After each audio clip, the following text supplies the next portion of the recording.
Alors bonjour, ça fait longtemps, hein. On est le 15 novembre 2020.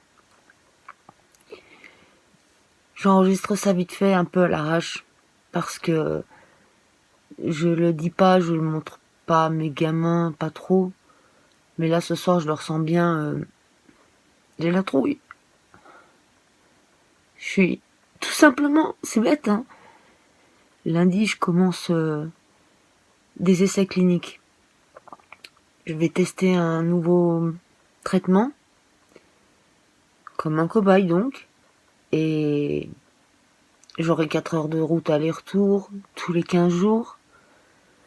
Bon, j'ai déjà fait des chimios et ce traitement, il se diffuse comme en chimio, c'est de l'immunothérapie.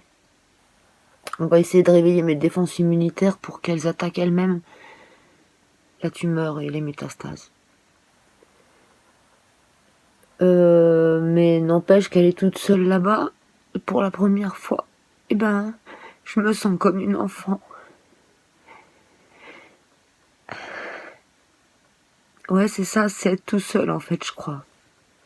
Parce que ça va être rien, une fois là-bas, ils vont mettre le truc là-dedans et puis après ils vont me poser des questions pendant très longtemps.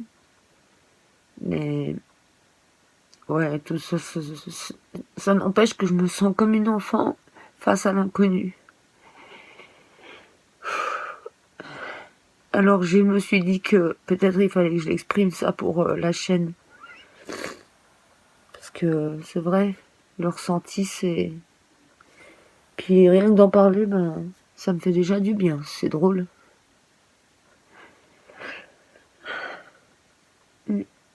Après-demain, donc. Heureusement c'est l'après-midi, que j'ai pas à me lever trop tôt non plus.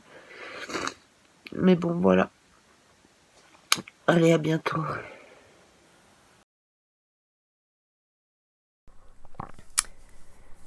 Alors je suis de retour parce que j'ai visualisé ce que j'avais enregistré à l'instant et ça m'a fait réfléchir. Je me suis rendu compte qu'en fait, ce qui me fait peur, c'est de refaire un traitement, repartir dans un traitement et tout ce que ça implique.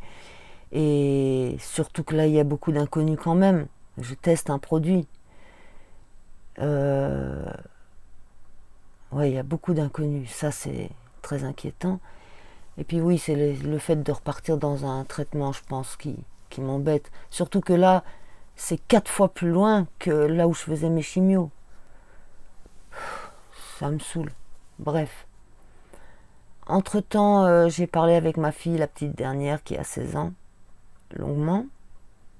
Et on a discuté ensuite en famille. Parce qu'il y a aussi mon fils qui est là, un de mes fils.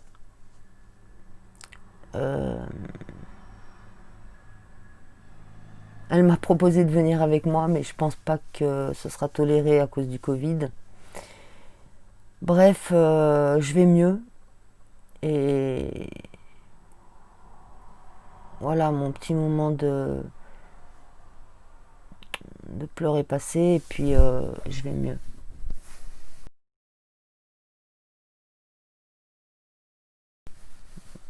Ma fille m'a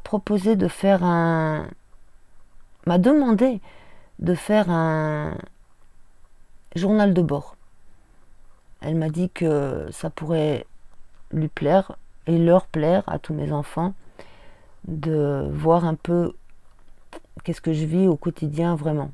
Et elle a raison parce que c'est la base de la chaîne normalement. Donc je vais essayer de faire ça. Je promets rien hein, parce que ça dépend de mon état. Là, aujourd'hui et depuis plusieurs jours, je vais mieux parce que j'ai un anti-inflammatoire qui me soulage beaucoup.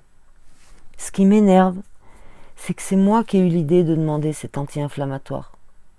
Personne n'a dit tiens, prends un anti-inflammatoire. En fait, pourquoi je l'ai demandé?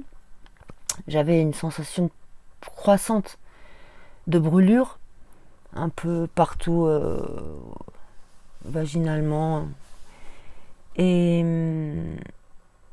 je me suis souvenu que lors de ma première chimio, j'allais toujours mieux quand je faisais les chimios et je savais pas pourquoi. Et ils m'avaient expliqué que avant de me faire la chimio, ils me mettaient un produit anti-inflammatoire, ou après. Et ça me faisait, ça me soulageait vraiment. Et donc j'ai eu l'idée, j'ai demandé à mes soignants, à l'équipe qui s'occupe de moi, les soins palliatifs, de si je pouvais prendre un anti-inflammatoire. Et ils m'ont dit que c'était une bonne idée, donc ouais. Alors voilà quoi. Les anti-inflammatoires, ça peut aider, mais il y a des effets secondaires. Donc